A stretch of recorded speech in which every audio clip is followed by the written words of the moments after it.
going to hand over to Sophia to tell you all a bit more about her career at Christie's. So over to you, Sophia. Thank you so much, Imogen. Can everybody hear me okay? Yeah. Well, thank you very much again. I'm really, really honored to be here. Since leading the Courtauld in 2014, I was just telling Imogen and Karen about, how I still remember my the alumni networking event that I went to when I was at the Courtauld, and it was a speed dating style, and you have a minute to talk to an alumni, which is incredibly nerve-wracking. But thank you very much again for this invitation. I'm very, very happy to be here. I think I'm just going to tell you a little bit about how what I did, how I sort of ended up doing what I do now, and then tell you a little bit more in detail about what I do on a day-to-day basis. And I welcome any questions and comments, of course, at the end. So I grew up in China myself. I was born into a family of many historians and writers of the Chinese history. So as an act of sort of rebellion, when I was deciding what I would study and what I would study for university, I decided I wanted to do European and North American art. And after my BA, also in history of art, I studied at Courtauld with the great Professor Sarah Wilson, who I did my MA with.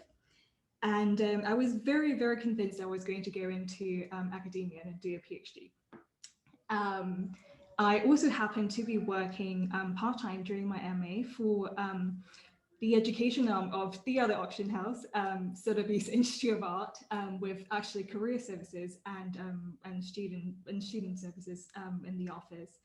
And it was just complete coincidence that they had the first executive education course that was taking place in Hong Kong, and they needed somebody on the ground who can sort of liaise and chat and sort of work with the venue.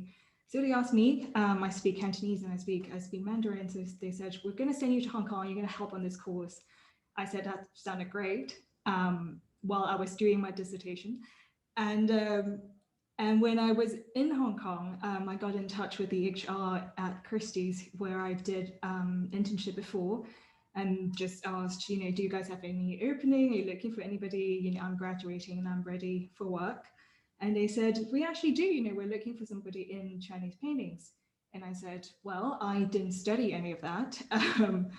And they said, do you speak Chinese? And I said, yes, I do. They said, do you write and read in Chinese? I said, yes. And then my head of department interviewed me and very much said, that's enough, you're hired. And I was originally hired as a trainee specialist in Chinese paintings, working with contemporary ink works, all the way back to classical sort of paintings as old as we can find them. That's mostly ink and brush and paper in terms of medium.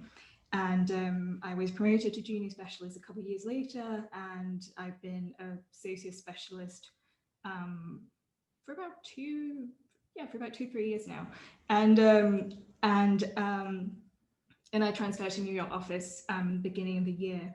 And I have to say, actually, I thought it was, I started to appreciate the value in starting handling a group of materials that are not what you personally studied and something that very intimately, because you sometimes do get that sort of distance with Chinese paintings and Chinese sort of calligraphy works. It's something that I kind of picked up very much on the job.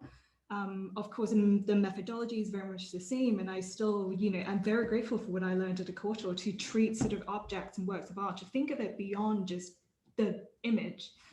And you are able, I find it very, I find it valuable to just be able to look at something later on and sort of say, that for a painting of this size by this artist from this period, 2 to 3 million Hong Kong dollars, as opposed to, wow, I really love this work. So it is something that I think, from being at the Courtauld, is one of the things I took away with me is to sort of look at these artworks as objects with histories and very much personal histories as well, because we look at paintings and, I deal with family collections, people with paintings in the family for generations, and they might not even know what they are. And it's sort of very important to keep in mind that these are things with memories and feelings and sentiments attached to them. which is part of the job that I think I enjoy actually doing the most. So in very broad and simple terms, what I do is I go find paintings for sale. And I convince these lovely people with paintings in the collection that they want to sell them to us, consign them to us. And I write about these properties, I write about the paintings, I research paintings, I condition check the paintings, I find ways to promote these paintings, I put the catalog together. And when they come to the sale, we do have sort of pre-sale exhibitions. People call it curating. I call it fitting everything on the walls 2 days before the sale opens. And when the time comes, when the auction comes, you work to find new homes for these paintings. And I get to do this every 6 months, if not more. So the pace and the volume of properties I see is actually huge. And that's one of the things, you do learn so much from looking at a large volume of paintings. That's very much in the gist of what I do. And I do think it's very special in the way that, that you'll be able to help either from the buyer side or the seller side, whether you can sort of help the role that you play in someone's collecting journey. And I've actually sort of been around long enough to sort of witness some of the changes in the collecting taste for some of my clients. They were looking for different subject matters, they were looking for different periods. And it's incredibly rewarding to be part of that throughout, what I do on a day-to-day basis. And I feel incredibly lucky to be here. And I welcome any comments and questions. Feel free.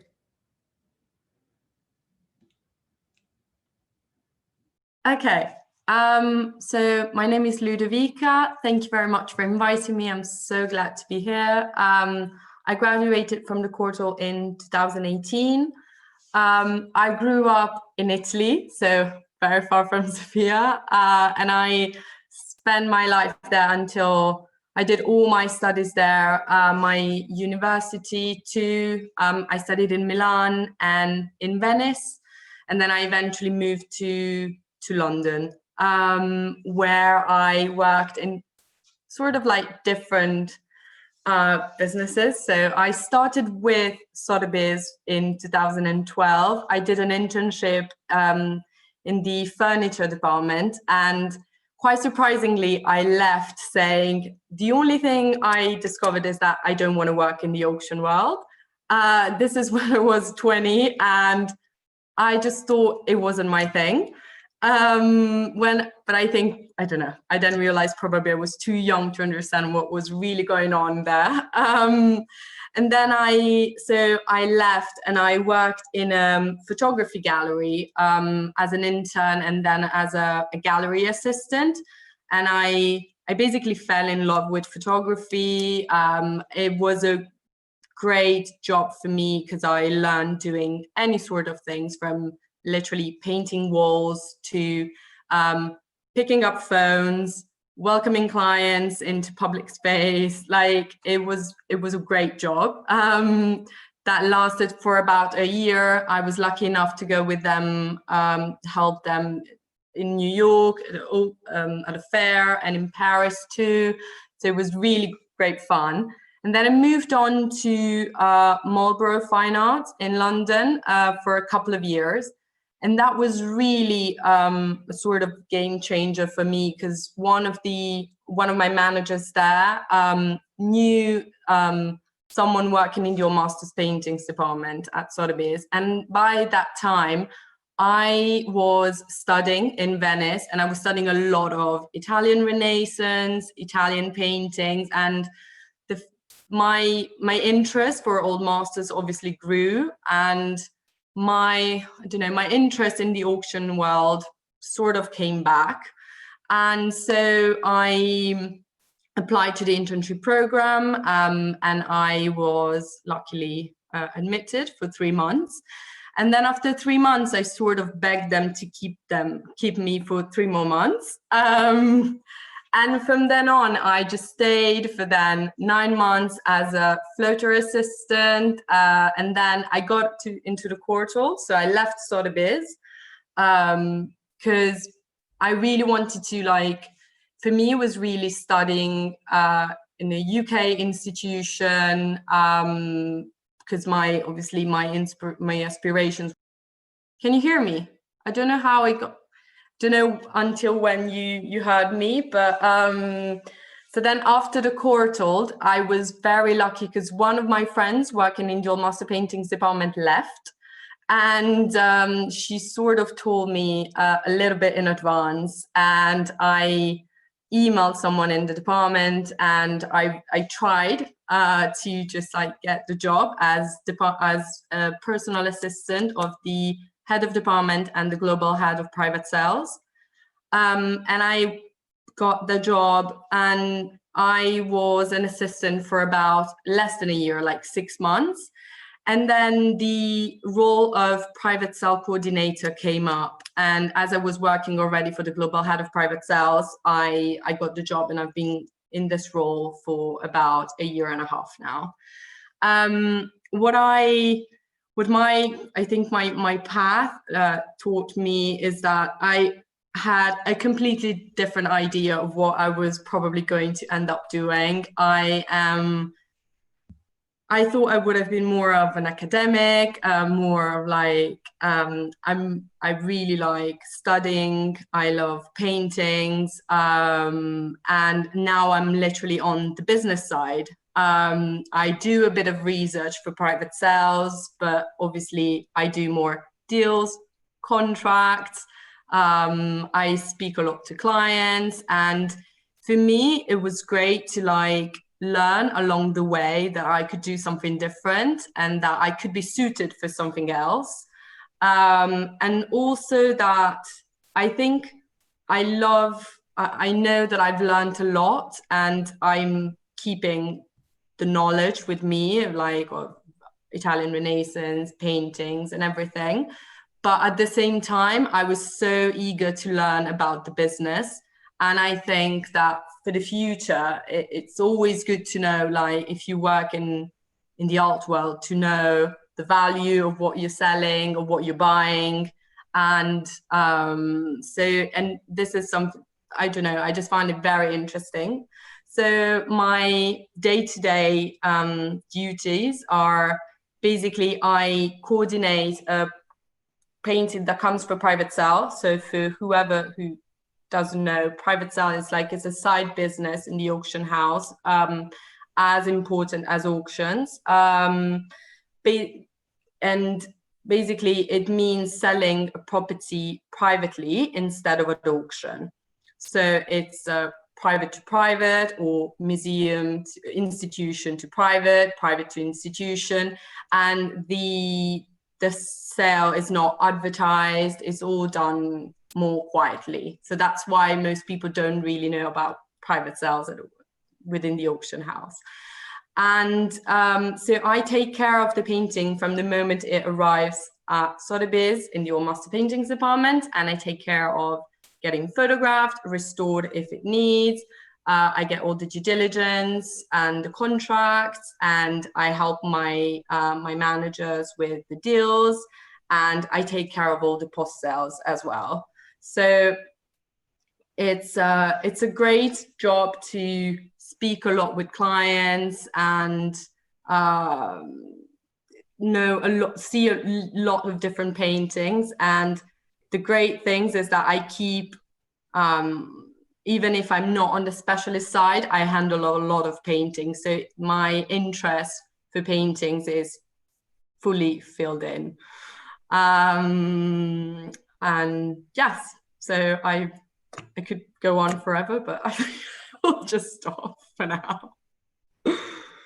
Thank you, Ludovica. Those are both really fascinating introductions. It's just enough to really get the juices flowing for people to start thinking about what they want to know more about. Even just from those short introductory sessions, I'm already starting to see some themes. So neither of you went in quite the path you expected. You had an idea about what you wanted to do or not want to do, and it all turned out slightly differently. I think that's a great way just to kind of introduce this idea that things may not go in the steps you expect them to, but you can still end up doing what you want. And I think that's a really useful lesson for everybody. And the other thing that I'm so pleased has come out so early is the importance of networking, of maintaining contacts, and of stepping forward and saying, oh, I'm quite interested in that. Could I find out some more? And could I apply? And would you consider me? So I think you've both introduced some fabulous themes already for us to get started today. Thank you for that. So I'm going to invite people to put some questions in the chat now. But while you're doing that, I'm going to take advantage of chairing this and ask you some questions myself. The first question I was going to ask you, and it can be for either of you to go first. I'm really curious about what was the process you went through in terms of finding and applying for that first role after graduating. I know you had some contacts, but can you talk us through some of the steps? Because of where we are in the autumn term, a lot of students are just exploring roles and thinking about how they make those decisions and those first steps.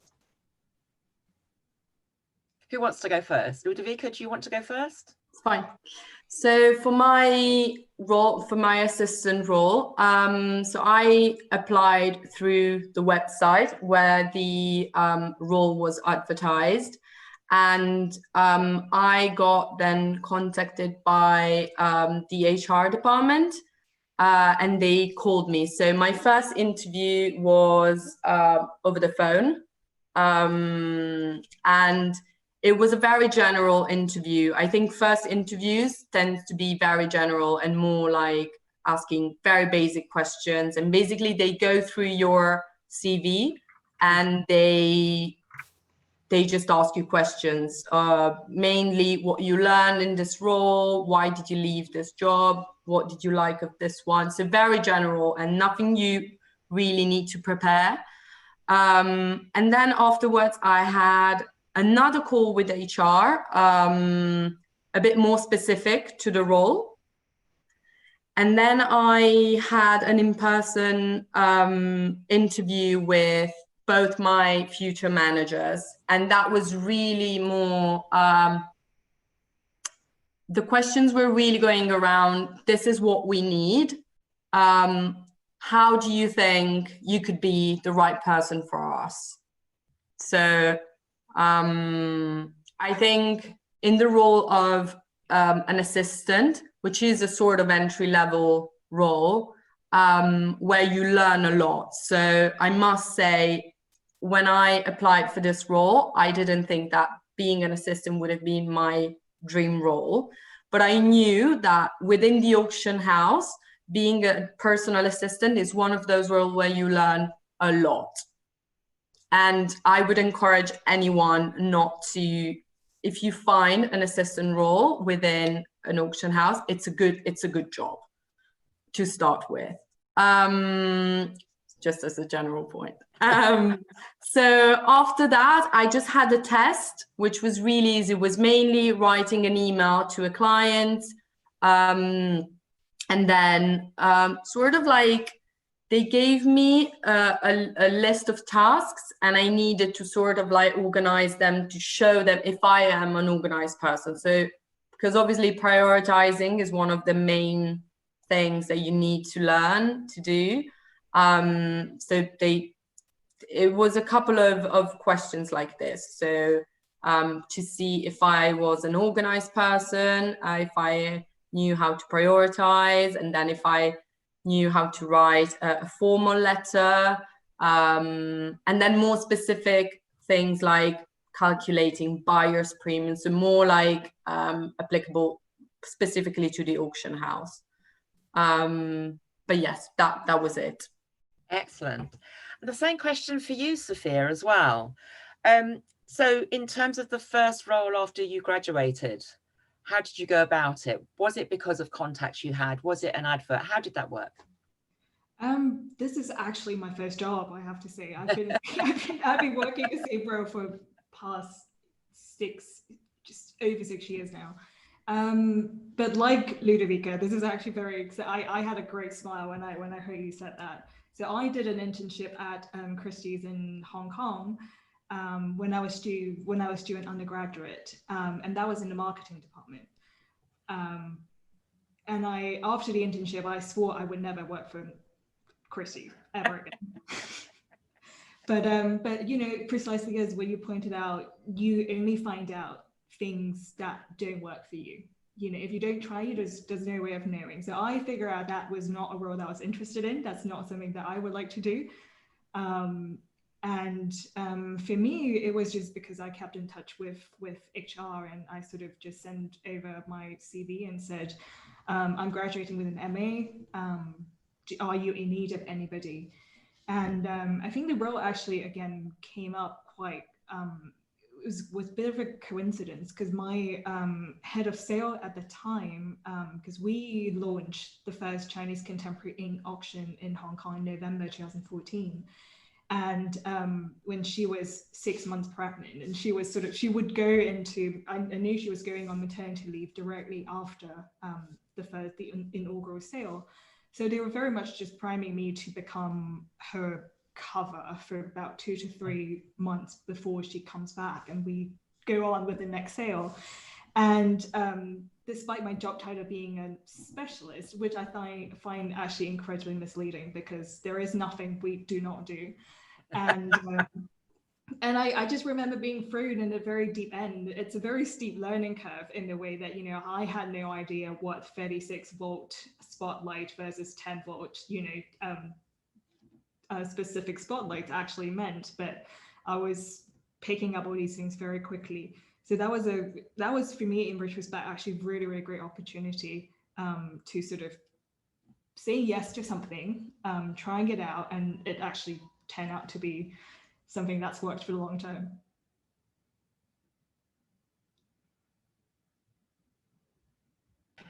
Even there's a pattern that you started off not liking something and then knowing someone who was going and you thought you might slot into their space.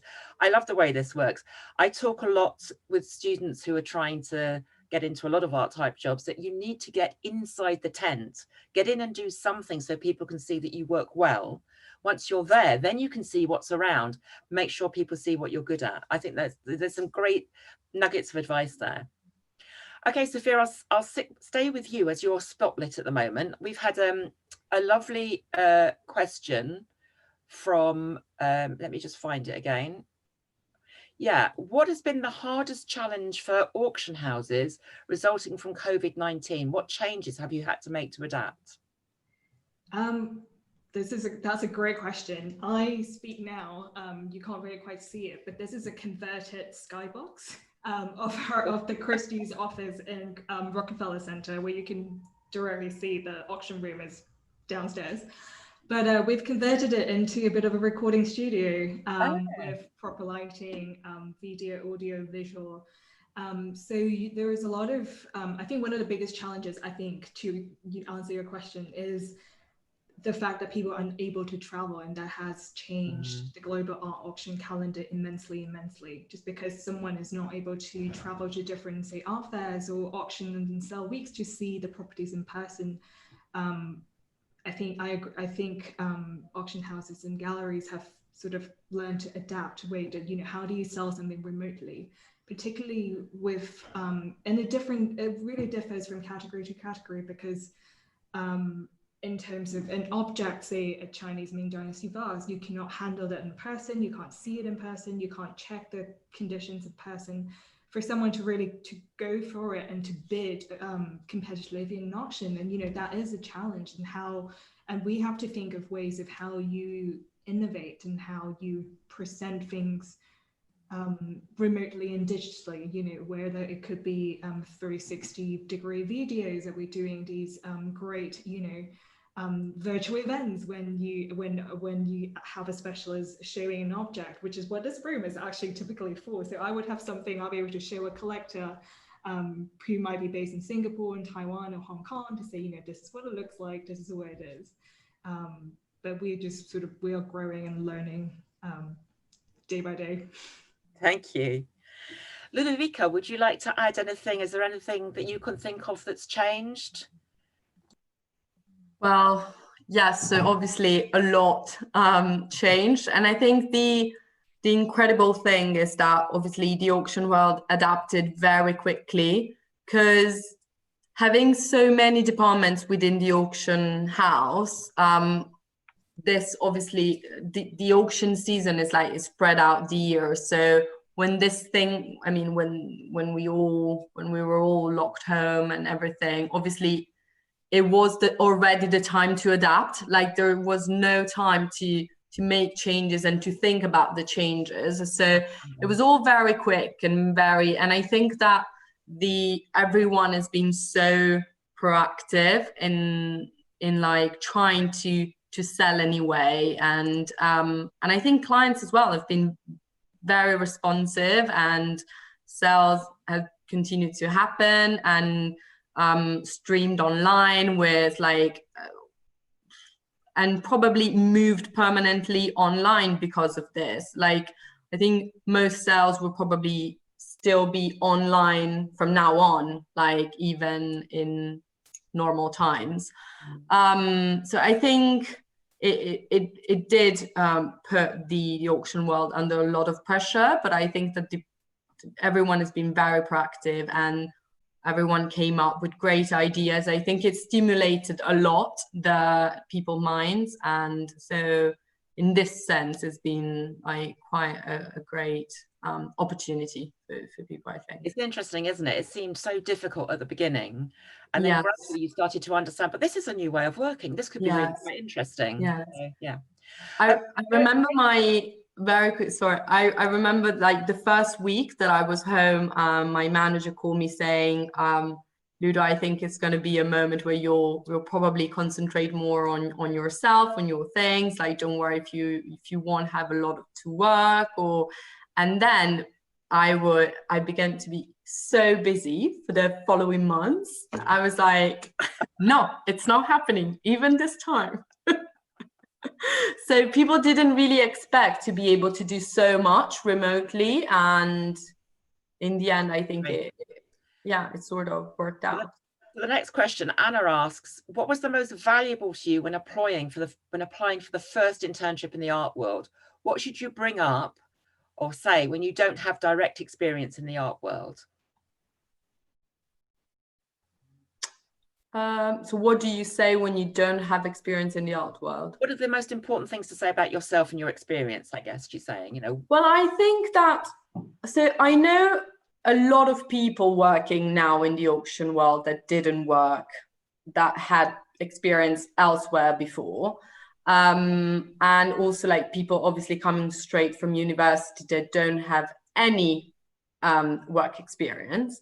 But I think that if you've been working in another industry, there are a lot of skills that are transferable from other business, and such as, being able to work under pressure is one of the things that is very much required.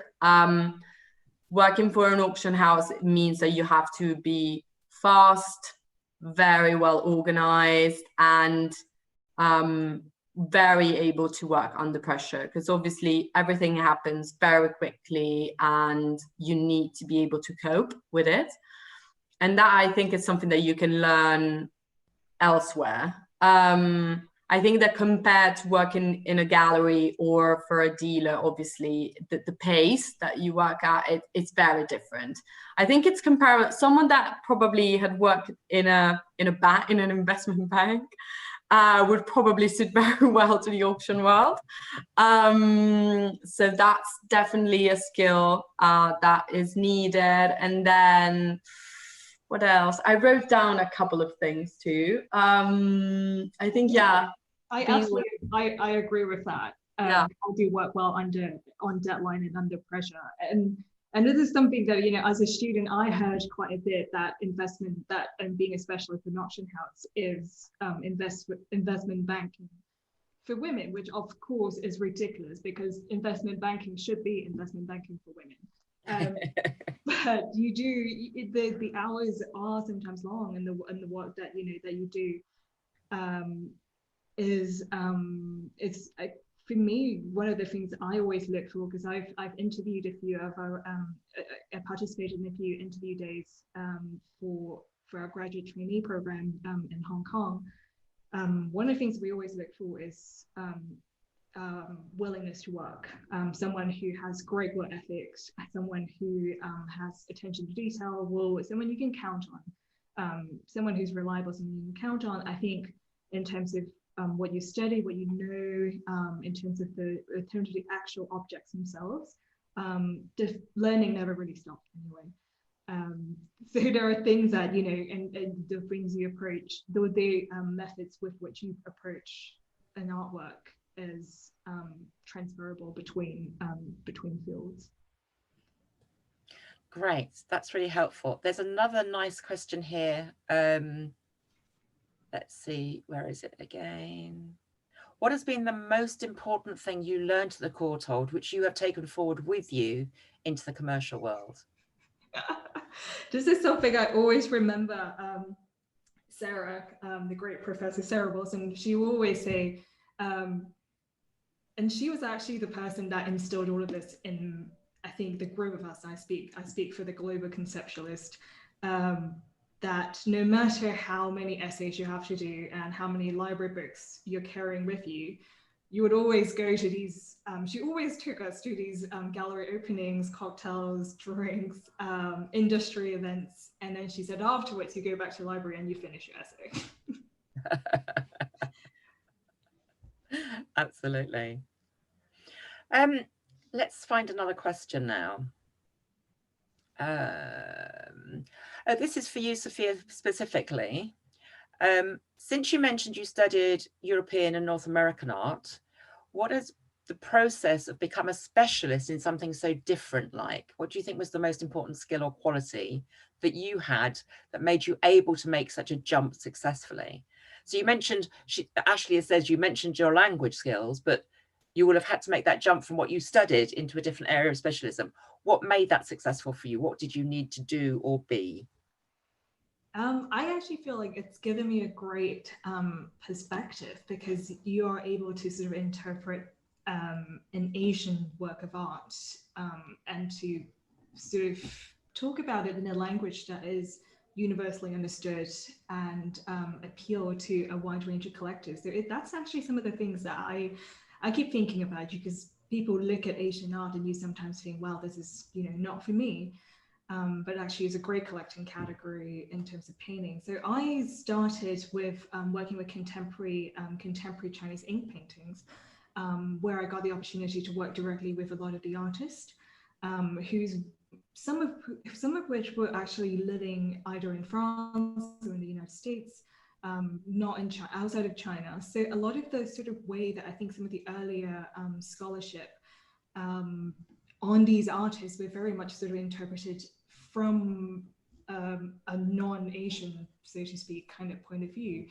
And that is a language that I feel very at home with, that I'm very used to sort of describing a piece of artwork in sort of more conceptual terms. I can talk about the qualities of the abstraction, an act being a performance or an intervention. And it's sort of the thing that more sort of traditional Chinese antique trade don't really have that affinity to. But as I, spend more time in the field, just because of I think that just the sheer quantity of properties that you see every season, I handle probably 300 to 500, if not more, paintings every season. And that's things like catalog, things that came through in Hilling, which is something that we do as a group of specialists. We sit down and we look at the things different specialists bring in, and you all sort of sit together and decide in terms of dating, authenticity, attribution, selling strategy, and everything, sort of the things that you would all look at. You get the great opportunity to look at objects together. And sort of through looking at that, and I think there is a longer tradition of, learning. Who would have known that the classical Chinese literature I learned as a child actually came in very, very handy. Excellent. Thank you, Sophia. I've got one specifically for Ludovica now. Who is this who's asked this? From I think that's Malia. Is the private sales field very different to the auction side, and what do you enjoy most about it? Yes, it is. It is in a way. So private sales run throughout the year. So it's easier if I make an example. So if a client comes to us with a property that wants to consign for private sale, he basically signs a contract with a period of exclusivity within which Sotheby's, in this case, is only Sotheby's is allowed in this case to offer the property to a number of potential buyers, and to reach the price that you want to achieve for your property, so for your painting in this case. So what private sales basically allow you to obtain is the price that you want, that you set for your painting. So obviously at auction, it's more, you have less certainty in achieving the price that you have in mind for your painting. While with private sale, you probably consign the painting for, like, I don't know, standard time would be 6 months. And the specialists have about 6 months to find a suitable candidate and a potential buyer for your painting, and to achieve what you have in mind. So it is different in a way that it can be slower for some time, but then it happens very fast. Because when you find then a buyer, it sells immediately. You have to do all the paperwork, and there is a lot of back and forth with both clients to agree on the price. And so it's more, obviously, it's more what happens with a dealer, if you want. So it's there is no obviously marketing. There is no it doesn't sell only in one night. So it's a different type of sell. It's a different way of approaching selling a property. Some people want to do it. There are different reasons why you might choose to sell privately, but one could be that you don't want people to know that you're selling. So, which is something that often clients prefer, because obviously there's no catalog, no marketing, unless you decide to add it to our website, but otherwise no one will know. Then exactly, there is more. You can try different buyers. You can achieve the price you want. So it's more tailored. It's a tailored sell for the client specifically, and you can agree terms with the client too. So it's really the choice of the client. Sometimes specialists do recommend selling privately instead of selling at auction for several reasons, but at the end of the day, it's really a choice of the client himself. What I enjoy the most, I've seen some amazing paintings being sold privately to institutions, and I think I have. So you have a very close relationship with the painting, and you get to see it for quite some time, and I think it's fun. It's a fun part of the auction house to be in. It's hectic all the time. There's no time during the year where you're not busy. I mean, if you're not, it means that business is not going very well. But otherwise, they happen all the year. So you're always very busy, and you see lots of property coming in. So there's a lot of variety in private sales. So yeah, that's why. Thank you. So there's one now from Hermione. I think this is for both of you. It's probably quite a quick answer, this one. I was wondering if you had any advice regarding what separates you from other candidates, what's specially prized. So, is there a top skill or quality that really helps you in the auction world?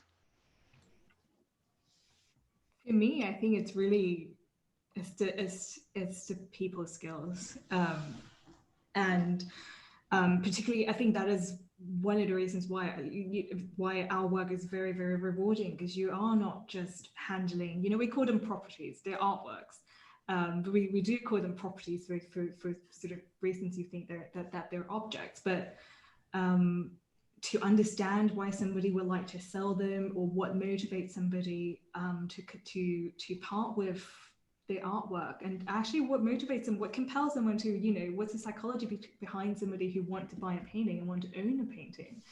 That's the sort of thing that would really help to sort of to gain that perspective in, because ultimately we are working with people. You're working with artworks, but you're also working with people. And I always say that I wear two hats, one of which is an art historian, where I'll go and research and write and look at the documents and doing the provenance for the object on hand. But in the end, you are a salesperson in the role that I am in now. And I actually think being a good art historian, like one hat helps the other one. That would be the things that I think would really stand out. Empathy, understanding that sort of that human experience. Yeah. Brilliant. Ludovica, do you have something to add? I think I always thought that obviously hardworking, keeping a low profile, and keep your eyes very open. I think that you can learn from whoever is around you. I always say that obviously not being from the UK, I had a lot to learn in terms of how to write and how to speak to people. And I think I learned so much literally just by reading how my manager was writing, how he's speaking to clients. So looking a lot around me, and keeping a low profile means work a lot and don't really be taken away by the glamour of the place you're working in, because it won't really help go far. That's the main, yeah. That's a really good summary of several qualities and skills. Okay, I think this is going to be our last question. This is from, let's see, I think this is Maria. Yes, so Maria's asking whether you think it's appropriate to email a contact with your CV when looking for a job, so a speculative application, or whether it's always best to apply through the website. So the website allows you to enter a proper process. And so if there is a job opening, obviously you enter the standard process and you're sure that someone's going to review your email and your CV and your covering letter. If you have a good contact, obviously worth trying. I always thought always worth trying. But the problem is that you might end up, I don't know, you'll never know if people then really put some effort in sending your email to someone else and your CV. So I think always worth probably doing both. So apply through the standard process, and then if you have a contact, always good trying, I think. Well, that's very much the advice I tend to give is, do the proper process, but make sure you talk to someone first, put up your contacts, ask an intelligent question about the job, show that you're really interested. Sophia, did you want to add anything for that? You look like you had something to say. That was exactly what I was going to say, Karen. Ask people out for coffee. I mean, virtual coffee. People always happy to talk about themselves and talk about what they do. You might even find out that there was an opportunity does not advertise on the website, or you might find out, what a job actually entails, and then that's the sort of thing that gives you an edge when applying for a position compared to, say, other applicants who severely read the job description. It's incredibly important to also like the people you work with. That's as much as them selecting you also, but to sort of test out whether you get along in a team too. So precisely, Karen. Yes, exactly right. So before we finish, I'm just going to say, I think you're on mute, Karen. I'm also trying to send a message. There we go. That's the feedback form for people to fill in. Please do that as we go into our concluding moments. So we'll start with Sophia, as you're under the spotlight at the moment. I wondered if you could just summarize for me what you think are the key learnings or the lessons from our talk today. If you had to encapsulate it in, I don't know, 3 pieces of advice, what would you do? Or is there something we haven't spoken about that you think is important? I would say, before applying to something, sort of, figure out what it is, talk to people, work hard, be open to opportunities, keep your eyes open. That seems to be the thing that I completely agree with. I think I'm really happy to see, both Ludovica and I had very similar experiences. Excellent. Thank you very much. Ludovica, what are your concluding thoughts? Is there anything you would like to have said that you haven't said already? Do you want to draw just the 2 or 3 key lessons that you could share? So don't the idea that you can change your mind. So not any jobs, but potentially any job could be good for you. Just talking to people will definitely help to find the right job for you. Always try to find a job that can get you into the organization, and then know that you can move around, especially if the organization is as big as Christie's and Sotheby's. And then, yes, I think try hard. Try hard. Work hard. Work hard too. Try and work hard. I think I've had advice in similar sessions to this before from people like yourselves, and they always say, if there's an opportunity, take it. What can you lose? Like you're saying, if someone was saying, oh, there's a 3-month job coming up, do you just want to do that? And it's not quite what you want, but you think, well, maybe I'll just do that for the 3 months and see how I get on. There'll be some learning, there'll be something you can get out of it. I think that's a great piece of advice I've heard from people before as well. Okay, I think we're coming towards the end now. As I say, I've put the link to the feedback form in the chat. Please do complete it. It's very important to us. And it just remains for me now to hand over to Imogen to do the formal goodbyes and give us a little bit of an insight into what's coming up next. Hey everyone, and thanks to you all for coming. We have a really great participant number this evening, and I think that was absolutely fascinating. Thank you so much, Sophia and Ludovica, for your insights. Went very quickly. I know there were more questions pending. If there's something that you really want to ask urgently, Karen can also help. If you email careers@courtauld.ac.uk, she can, some of the more general questions she can help you out with. The next event coming up is on law, and that's on the 12th of November, speakers to be announced. Even if you're not necessarily considering a career in law, I definitely recommend that you pop along to that, because we'll have some very interesting professionals joining us. So that concludes the evening, and thank you all so much for coming. And I hope you found it as interesting as I did. Thank you, Sophia and Ludovica, once again. No, it's a great pleasure to be here. Thank you, great pleasure.